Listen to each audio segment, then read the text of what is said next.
What up, everybody? Welcome to the Damn Dude Podcast. Damn, dude. And this is episode 43.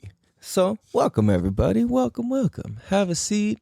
Hope you're enjoying your ride, your day, your bed, your sofa, your walk, your whatever you're doing.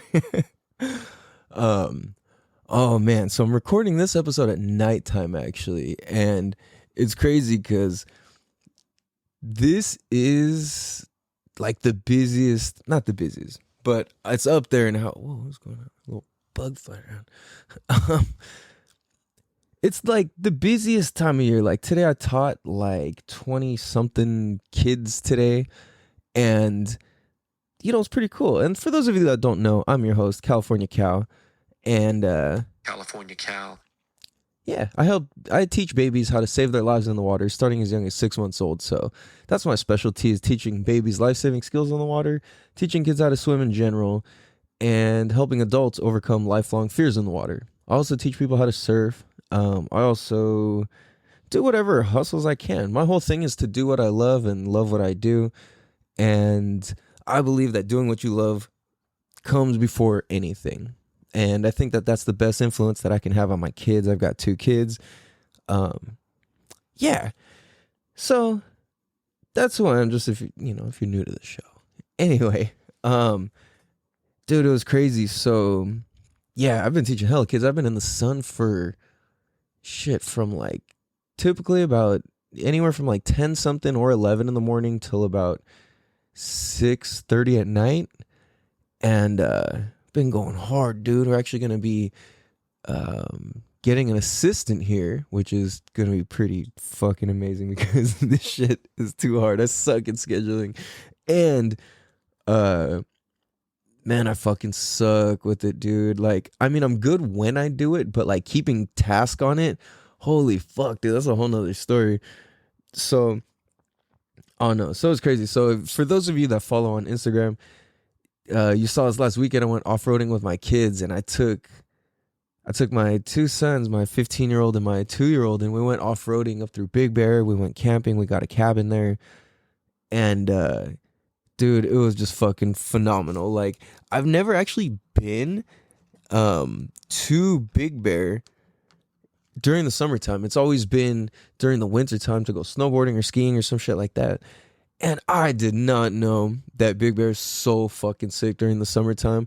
Like, I didn't know that you can actually go and swim in the lake, like it was warm enough, and fucking there's hella stuff to do.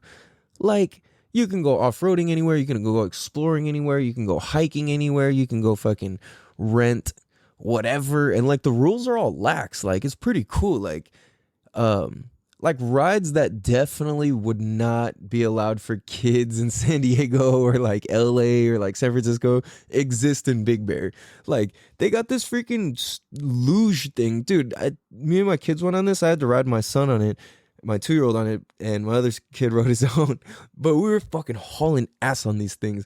Like, literally, you sit in this, like, it reminds me of those like janitor mop buckets, those yellow ones. It's like that, but it's like a rectangle platform thing with wheels, and it's got this stick in the middle that, like, this is so weird to explain, but like it's like this whole plastic seat, and it's got a handle that sticks out of the middle, but underneath the plastic like frame is like an aluminum subframe, and it's like this whole cage, and like when you hit the stick one direction, it like puts these stoppers down, and then it goes and it slides the whole thing, and it drops this metal thing in the back.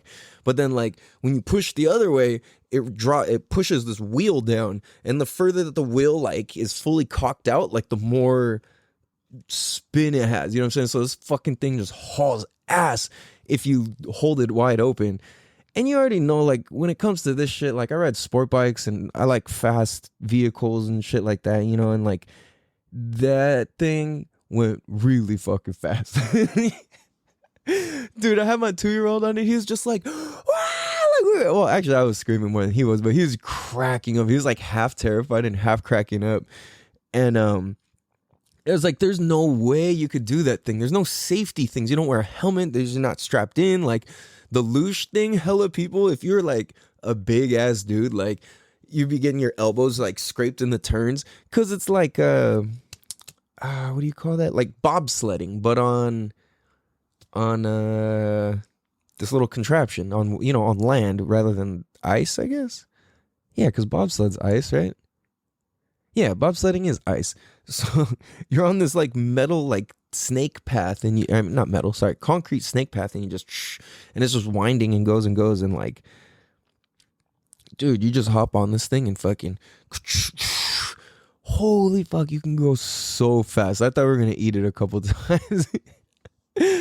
um, but dude, it's like it was just some random amusement park we found that's kind of like near the entrance area of like the city of Big Bear, pretty much.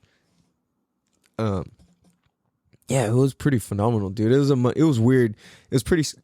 Excuse me.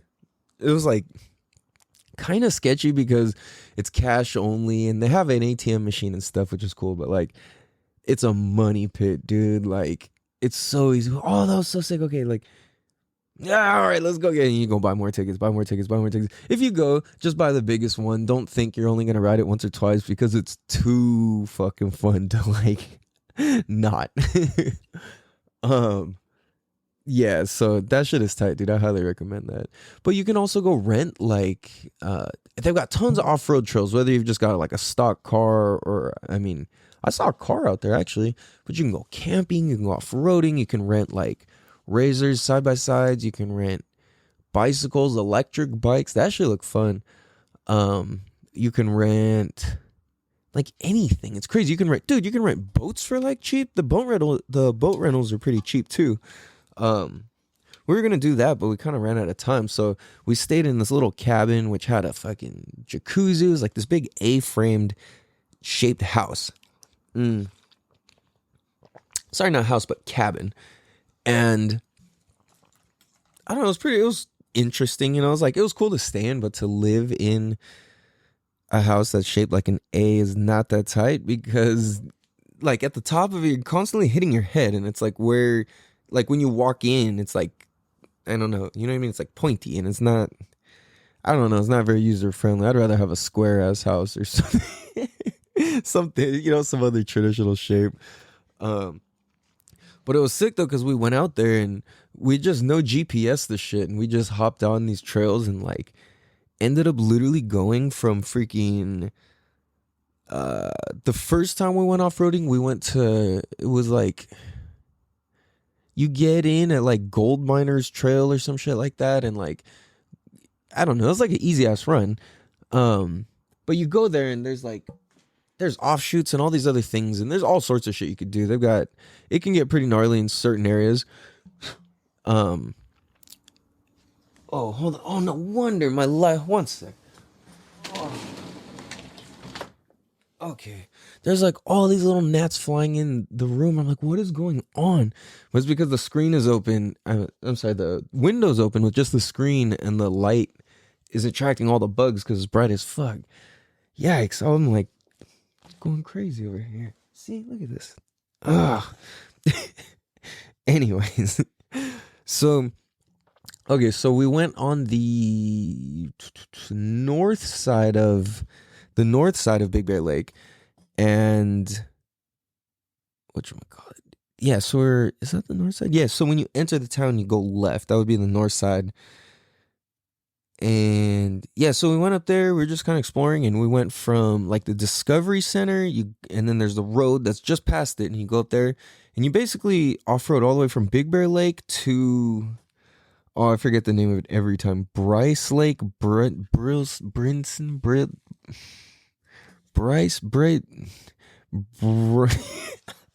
something like if you know Big Bear area, it's like the next lake over from Big Bear Lake itself. The one that's dried up, Benson Lake, it's something like that. But yeah, it's like, and then you go off road all the way from like the east side. I'm sorry, the west side of Big Bear Lake, all the way up to and around to the dump, and then back down. And yeah, dude, it was pretty fucking sick. We saw people running marathons. We saw people doing all sorts of shit.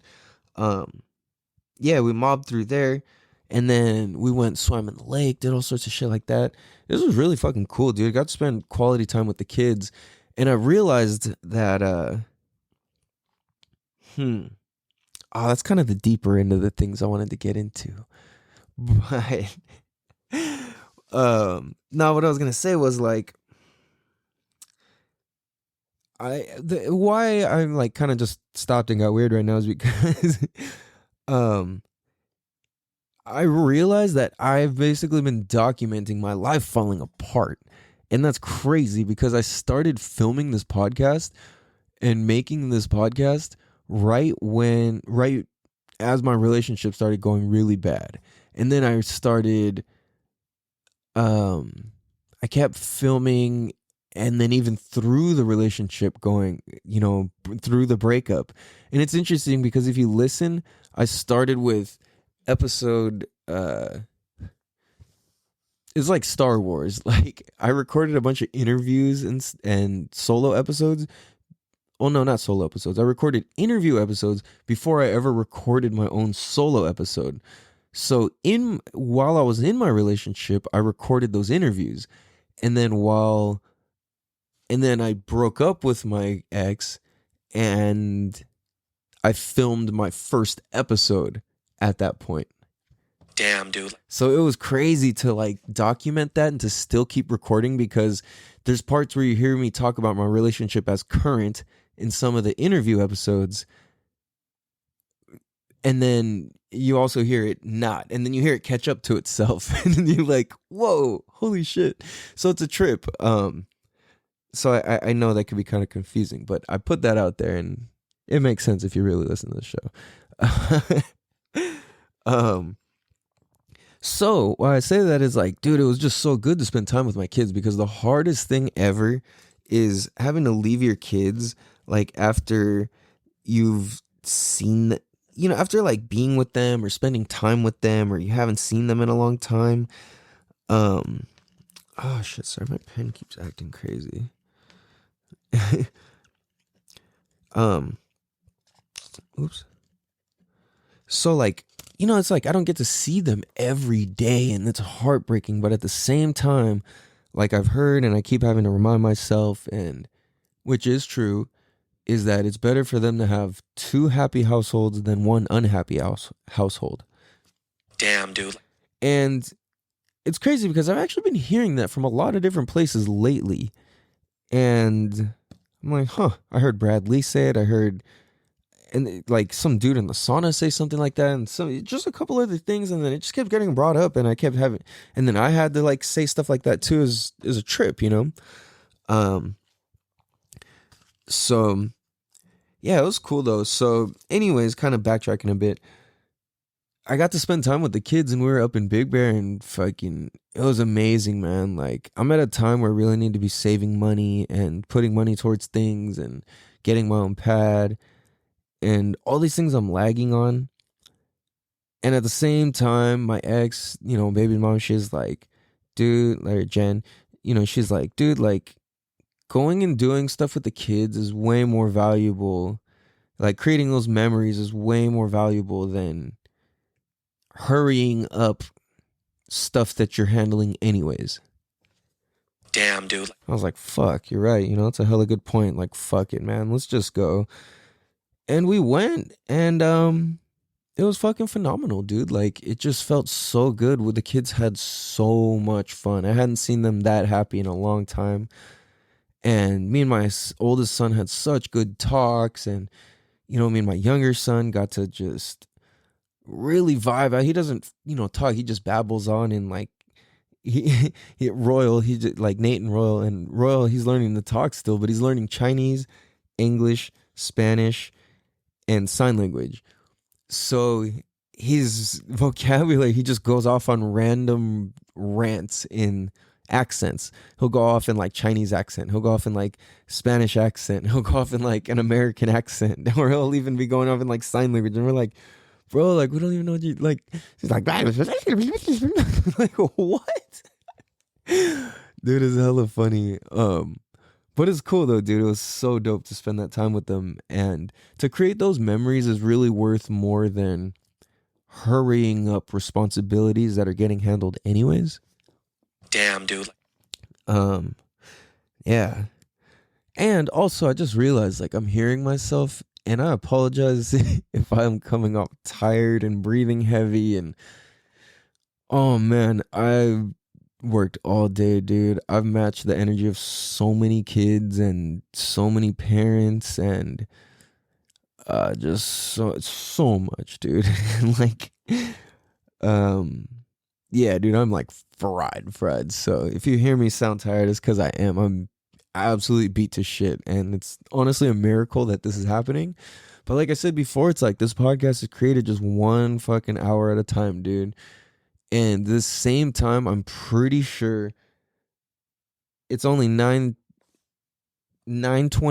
right now, 9:29 p.m. And if I were to get off this, or if I were to not record this, I would be playing on my phone. Granted, I'd probably be watching some videos that help me in some way, shape, or form, but that's probably what I'd be doing. I'd be ignoring all my text messages, which I am right now, because I just don't have that in me right now. I mean, I suppose that's just an excuse, but most, I don't know. I'm trying to have I like I said, getting an assistant so solves the problem. Let's just leave it there.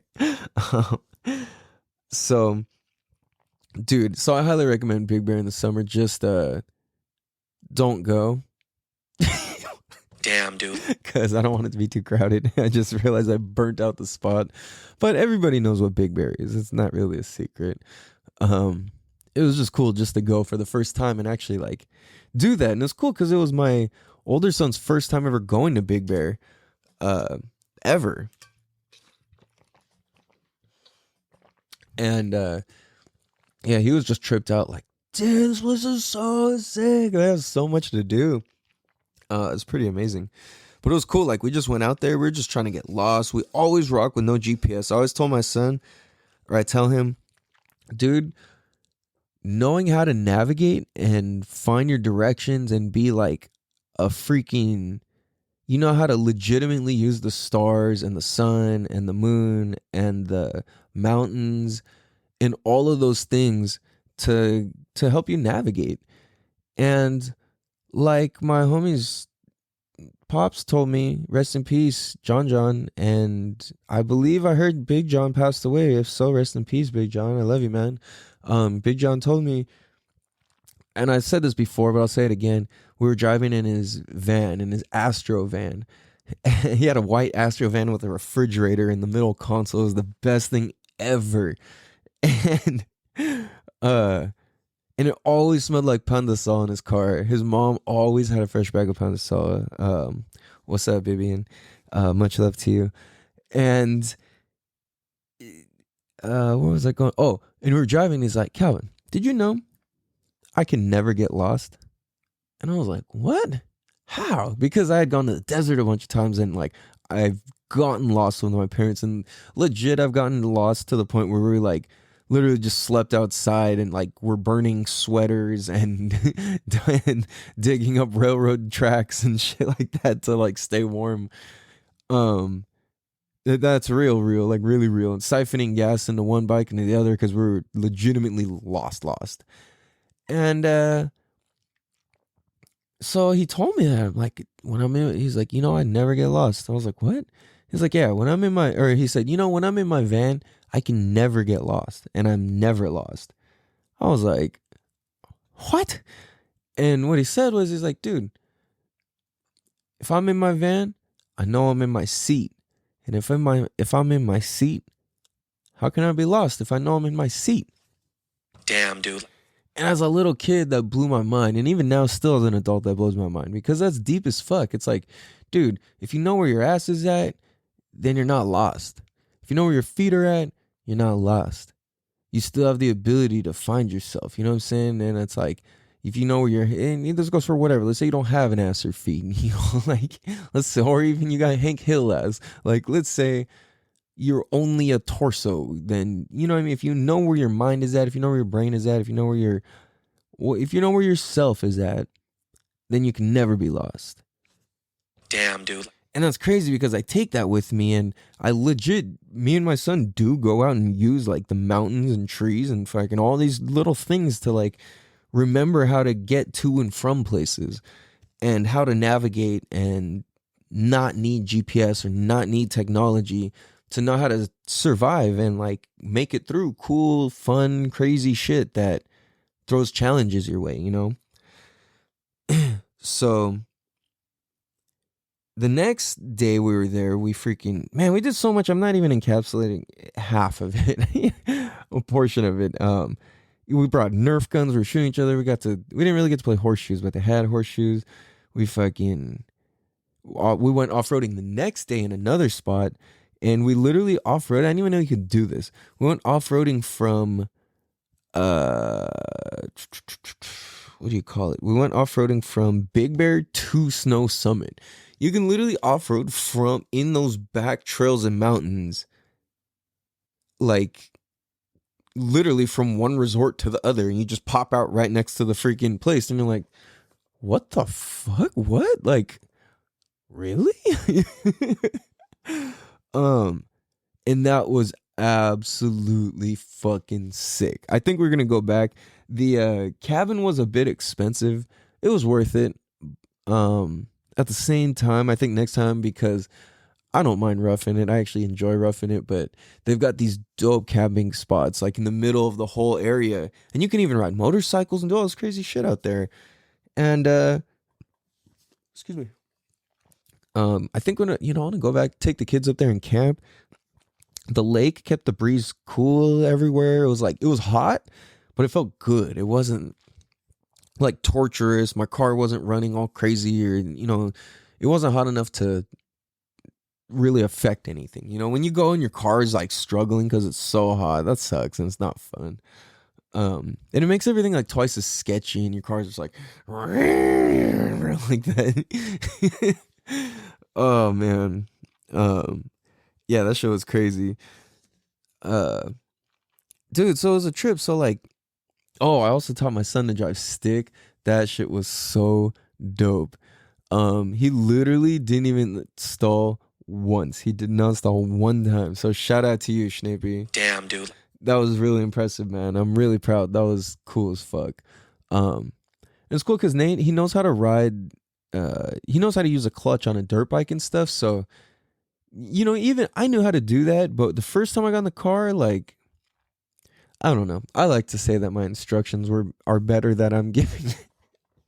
But no, my parents hooked me up. But I really do break it down really, really small, and I just had him start just letting off the clutch, see what that feels like. Let off the clutch slow, let the car creep and crawl on its own. And I tell him like, dude, like, and he enjoys learning this stuff, like all these old school things. I'm like, bro, these are like becoming lost arts. And the more that you can actually pick these skills up and learn this, like the more of a dope person you become, the doper friend, big brother, fucking boyfriend, husband, whatever the fuck you want to be, like you get to be better by learning all these skills and these physical things, you know what I'm saying? And learning to drive stick, learning to navigate, learning to explore, like these are good things, like how's that not helpful? It's like any dude who can't drive stick, they wish they knew how, and they feel embarrassed when somebody else is like, oh, whatever, and then like next person is just like, like fuck, nobody showed me, and it hurts people's feelings, So I just want to show them those like real ass like old school raw skills that like they're just kind of dope, and they just last you a lifetime, because once you know how to do that, then you know how to drive all different. Once you understand a clutch and all that, like you really understand it, and you've used it with more than one part, you've used your foot to do clutching, and you've used your hands, your fingers to do clutching, like, and you know how to work it, like, dude, for those of the people who really drive or ride, like, how much a clutch can really, really like do magic for your riding and shit, or your driving. You can make your shit jump, this, that, like all sorts of shit, wheelies, like there's so many little tricks you could do with the clutch. It's pretty phenomenal.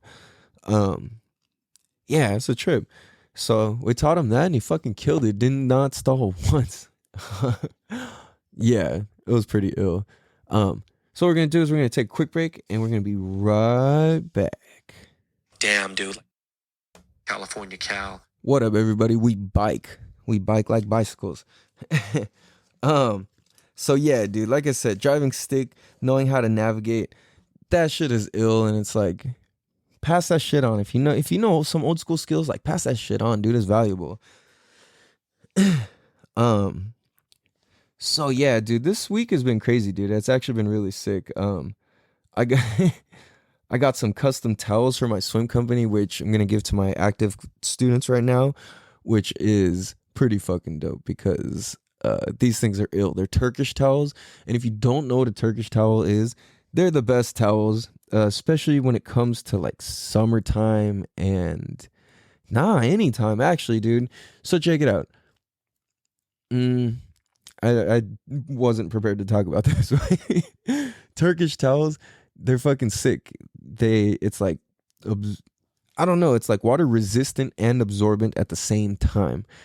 And I got some custom ones, so I'm gonna dish those out to my clients, and I think they're gonna like it because you can use them at the beach. You can literally put sand on them and just go foop, and no sand sticks to it, like none. Um, like you can have your shit buried under sand, take the towel out, whip it, like flump it, and then like wipe your wet skin off, and there will be no sand on your body. It's fucking incredible. Um, why am I talking about that? Oh, they sent it to me in this big fucking thing that looked like drugs that fell off a boat. It was pretty funny. But whatchamacallit? So kind of tying back into what we were just talking about, like going, exploring, and knowing how to navigate. We freaking, I don't know. I realized like when you have navigation, it really like creates a completely different traveling experience. When you go somewhere far with no GPS and no navigation, it's a whole different experience because it's like you really have to remember things, and it forces you to view the world just a little bit differently. And for those of you that know, that's kind of what the point of this show is about, is like this show exists an hour at a time to help you see the world just a little bit differently. And I got that opportunity while going off-roading and exploring through mountains where we don't know where they go. And it was just kind of like, all right, we're just going to drive until, like we're going to watch our gas, we're going to track the mileage, we're going to we're going to remember all the turns that we made, and all the turnoffs and everything, so we know how to get back to where we came from. So our plan wasn't even get from like A to B. The plan was just to get from like A to go as far as we can, and either get somewhere or stop and have enough gas and time to get back. Or we were just going to drive until there was something that like was beyond our abilities. And we kept going, and that was the thing. There's a couple things. We even went back around the trail that like backwards a couple times. And yeah, it was pretty sick, dude. We didn't need 4-wheel drive, but it helped because the hill was so damn steep on one of them where the tires kept spinning, but they were like not spinning, but they would go, it would just slightly give, it was just enough when it would be like, and then as soon as it would catch traction, because I'm driving stick, I hit the gas again and it'll get all jerky, and like, and it was just so annoying. So boom, put in 4-wheel drive and fucking basically just put in first gear and just crawled the whole hill. And then yeah, and we mobbed through some intermediate. We mobbed an entire intermediate course, which was pretty cool. Yeah, it was pretty cool. We did pretty good. I think I might need some new rear leaf springs again soon though, because my shit kept bottoming out. Every time we'd hit these fucking berms, we were like, whoa, rail them hella quick, and it's sick because it's in the Jeep, and fucking we were just, and it skunk, and I'm like, damn it. But it was cool though. The Jeep mobbed that shit. Like, it hella fucking made it up everything. So, but kind of what I was saying is like when you go out exploring with no GPS, it's a much like funner trip because you're no longer on a time constraint or a like, there's no wrong way anymore. Like when you got a GPS on, there's now like every way is a possible wrong way. But when you got no GPS, you're like, yo, like let's go here. What's over there? Oh, let's go here, over there. Well, that's what I do anyway. And because of that, it's like there's no expectations. And typically, when you go into things with no expectations, you have a better time.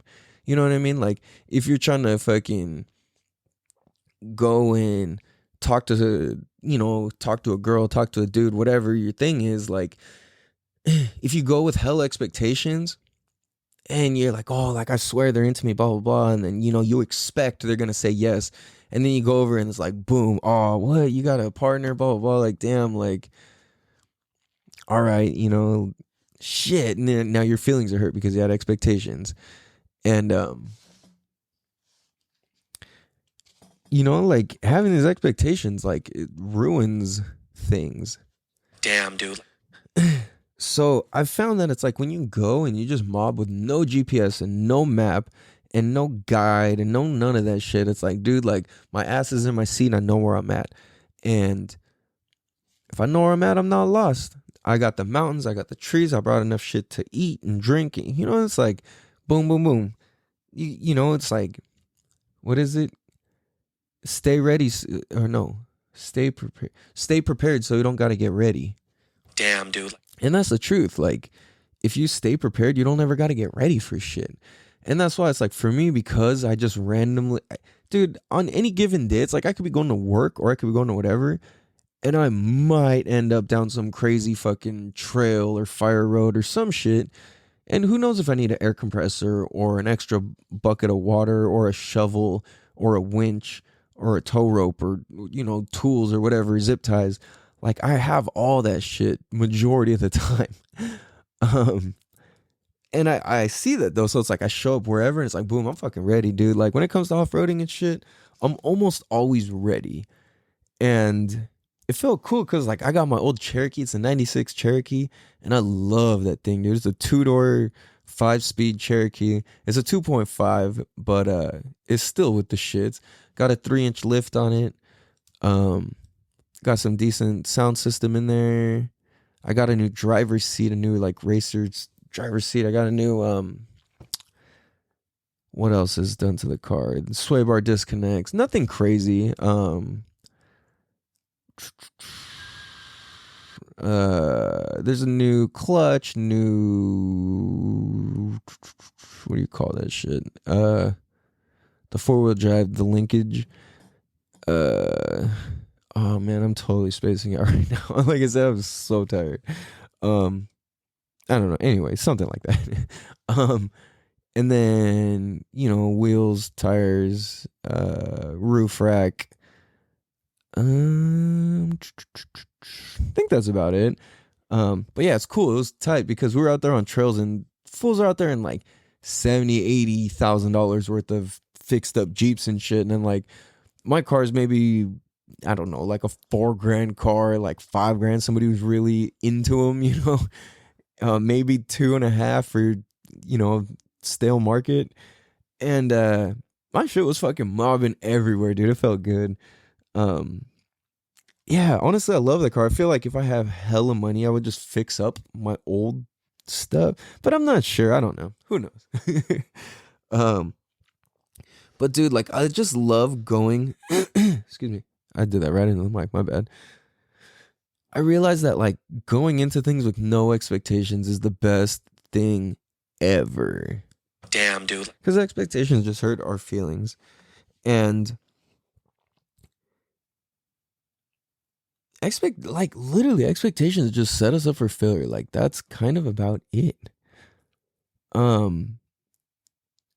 Now at the same time, we can kind of shift the context, and that can kind of be untrue, where it's like I expect certain goodness out of certain people. See, at the same time, it's like if I expect a certain amount of goodness out of somebody and they flip it, then it hurts more. I think trust and expectation get intertwined. Because if you think about it, it's like if you expect that somebody would not do you dirty, like, do you expect that or do you trust that? Because they're different, you know. And I think that we kind of relate to them like it's the same thing, which is a trip. Yeah, that's a trip, dude. Damn, dude. um, so dude, it was really fucking cool. I got to see and hang out with my friends the other night.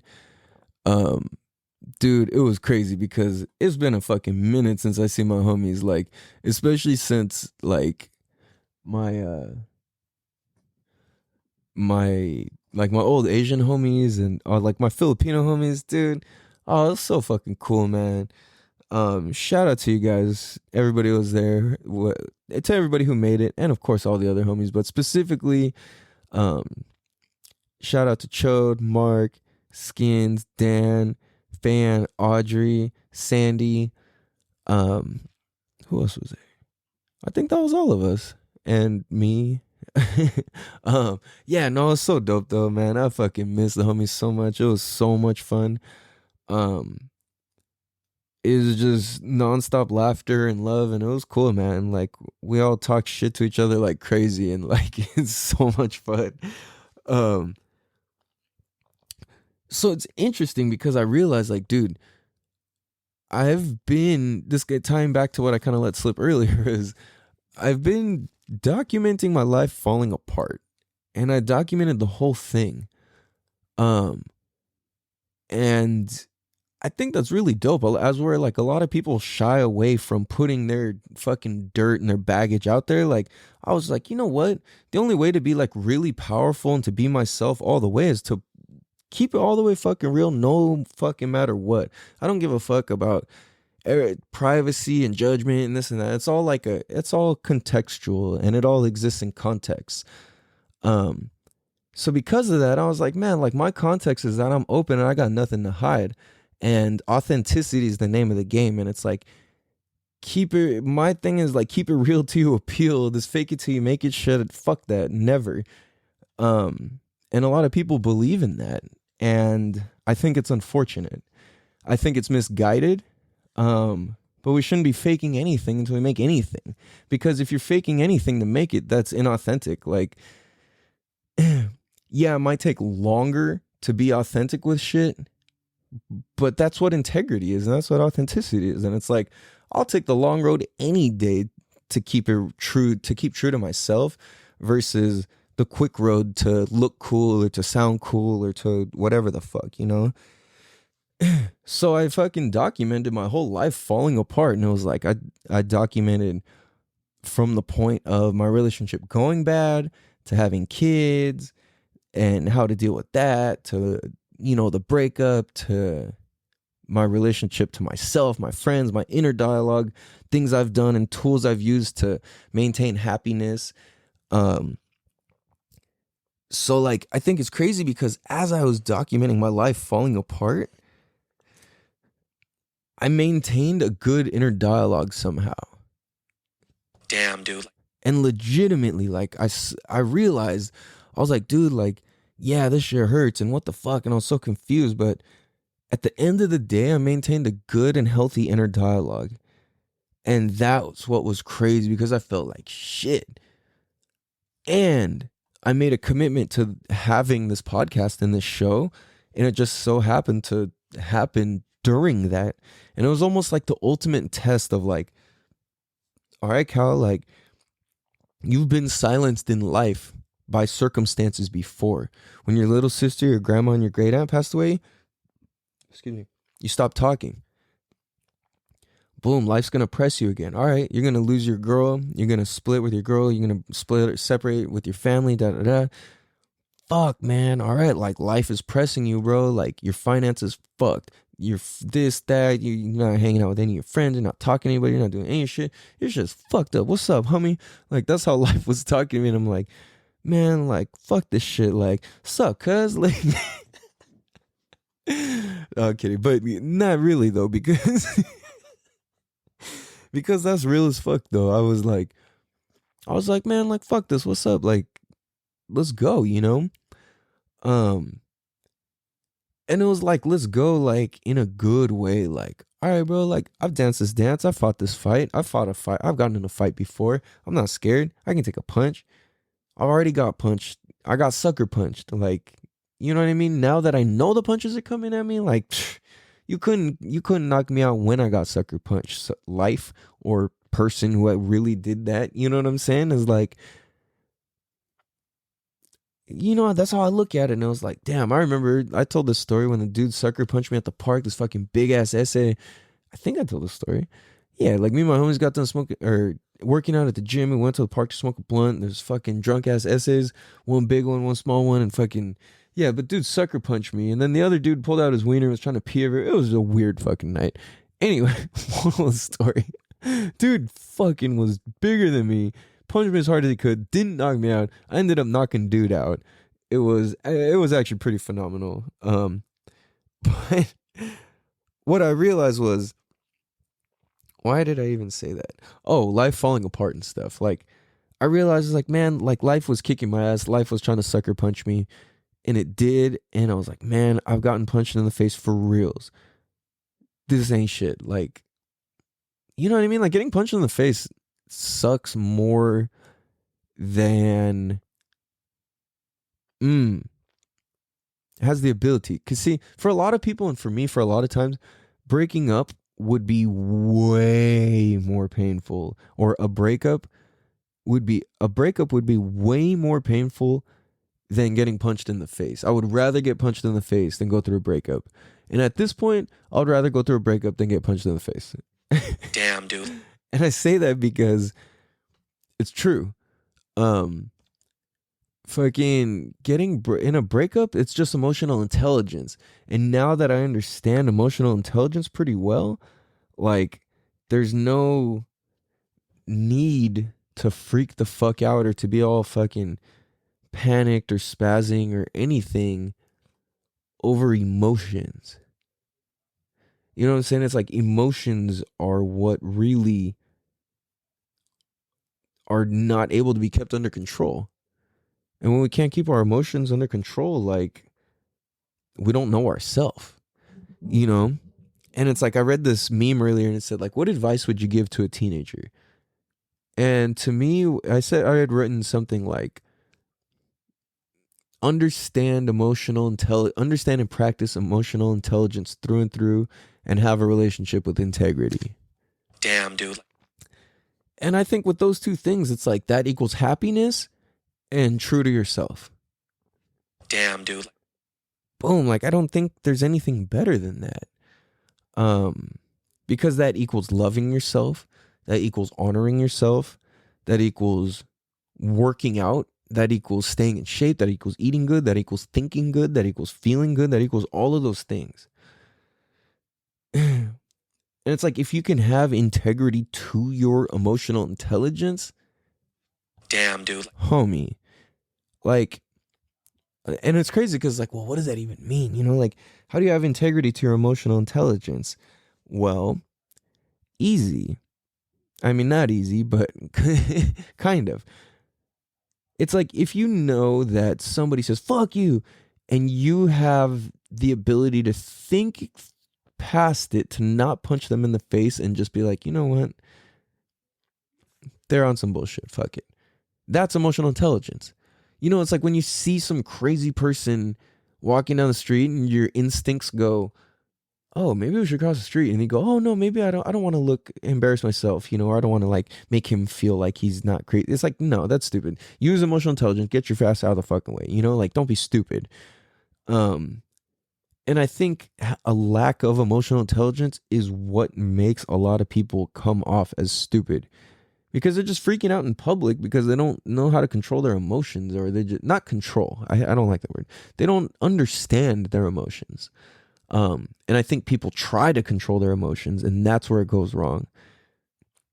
Emotions can't be forced. They can only be felt. Damn, dude. And when we feel our emotions versus force them or try and forget them or remove them, that's the wrong idea. And I see a lot of people do that. That's a very bad way to go, I think. but it's interesting. It's like I realized, like, damn, I'm in a place where I legitimately can speak on maintaining emotional intelligence and having a relationship with integrity. Because I have put out these episodes every single time I told you guys I would put out an episode. And my emotions were at an all-time wreck. Losing an ex, or splitting up with, breaking up with a girl, ex-girlfriend that we were almost 6 years. We have 2 kids, a dog, a house, a car, a whole life built together. Um, a whole life and a whole future built together. And it's like, damn, having that end would devastate and stop most people and most people's things. And I know that it would have stopped me before, and it would have devastated me before, because I had my ex of 5.5 years before, out of high school, and I didn't talk to any girls for like 2 years or some shit, 3 years. I don't even know how long. It might have been longer. I was just so fucking hurt. And I didn't understand. I didn't know how to, like, I just couldn't figure it out. But after plant medicines and different things like that, I was like, dude, all right, I'm getting a grasp on my emotions to where I understand them, I own them, and I feel them. I'm not trying to, like, push them away or this or that or whatever. It's just like, nah, like, let's go. I feel sad, boom, feel it. I feel proud, boom, feel it. I feel happy, boom, bam, feel it. Like all those things, like, dude. So I feel like because I've been able to maintain a good inner dialogue and still put up these shows and still start up my whole career with swimming again and all of these things, like, holy fuck, man, this is a big deal. Like, and taking on getting an assistant and handling all these phone calls. A lot of times I would just ignore everybody. Not everybody, but just a couple of them that got through, where they were like, oh, such and such referred me, and I have a respect for those people, and, like, very bad business. And I'm like, dude, I need to get my shit together. And I realized that this is me filming that and documenting that. And it's like, I've documented my shit falling all apart, and I'm documenting me putting it all together. And like I said, it's like being grateful is the answer to being able to do this. It's only because I appreciate that I have the ability to feel hurt. I appreciate that I have the ability to have my emotions hurt, because I was supposed to be dead so many times. So many times. And those times that I didn't die, and my homies died, and my best friends died, and my family died, and I'm still here, I've got to do something. I have some sort of purpose here, that's to do something. And for me, I've realized that it's to help babies save their lives and bring peace of mind to families, and help adults overcome lifelong fears in the water, and and combination of change the leading cause of accidental death in the world, which is drowning. So this is something that's, for the most part, preventable. Um, that is why I'm here, and to bring happiness to people, to be able to help people see the world just a little bit differently. And I typically do it 1 hour at a time, which is crazy, because I realize when I teach surf lessons, that's what it is. Boom, we're out for an hour at a time. When my work week is through with each student, it's boom, 1 hour at a time. Boom, when I record these podcast episodes, boom, it's 1 hour at a time. When I cut the clips, when I do the whole thing, boom, 1 hour at a time. And that's usually how long it takes. And I wasn't even conscious of that. And now I'm like, hold on, this is actually pretty fucking sick, because damn, what can be done in an hour? What could be done in these, like how Gary Vee always talking about the micro versus the macro? It's like the small versus the big, basically. It's like, if you can do the small forever versus the big a few times, that's what's really going to equal success. And to me, the way I'm seeing it is like, boom, an hour, boom, an hour, boom, an hour, boom, an hour, because an hour over 10 years is I don't know what. But I do know that it adds up. Like, how much is, I don't know. I'm trying to, I don't know. I don't even know what I was gonna calculate. That didn't even make sense. It was just kind of more of a phrase, but but really though, like an hour at a time over however many years, over 10 years, dude, that's crazy. It's gonna be a lot. And sometimes it's like I trip on myself and I start getting down on myself when the numbers go because the ebbs and flows, the ups and downs. It's hard, dude. It gets hard sometimes, and it's like, I'm not getting paid. I just see I got billed for the fucking show, um, for the host site, and I'm like, fuck, dude. Like, I'm not making this back, dude. Like, okay, I'm really playing a long run game here because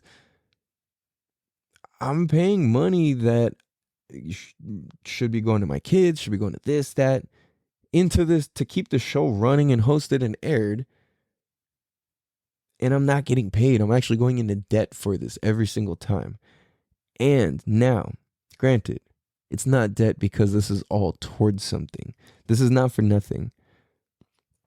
So, with that being said, I'm like, dude, I think I figured out how to live a life of happiness and freedom and not coming from a place of who voted for what or it doesn't fucking matter. I don't give a fuck. None of that shit matters to me. If it does matter to me, I will become a politician. Till that day, I'm not doing that. If that day ever comes. But this is the start. This is practice. This is me talking. This is me talking to the people. You know, it's like, it's me documenting, journaling, recording, putting this shit down, making history. And, you know, it's like history. This history is going to be made with or without you, with or without them, with or without whoever. Yeah, and I'm just turning this into a way of life. And I'm not exactly sure where it's going to go and where it's going, but I know that it's for something. I mean, I already know that this is for something, which is, you know, to have the conversations that need to be had and to help us see the world just a little bit differently, 1 hour at a time here. And that's my goal, is to bring you some fresh content that will really help you see the world and your life in a different and more positive and fun and loving type of way. So, yeah, so that's why I feel qualified to speak on this and to run this show and do this the way that I do. Yeah, man. So like I said, it has been a long day. I'm sure you can hear it in my voice. You see it in my face if you ever get to actually watch the damn video. So yeah. All right, guys, have a beautiful day. Make sure you go follow us on Instagram, at Damn Dude Podcast. Go leave us a 5-star written review on Apple iTunes and listen notes and wherever the heck else you can find podcasts and all that good stuff. So remember to say 3 things that you're grateful for every morning, every night. And yeah, on that note, Rooster Tail, take us out. That's at Rooster Tail Official, TALE Official. Much love. Have a beautiful day. Peace.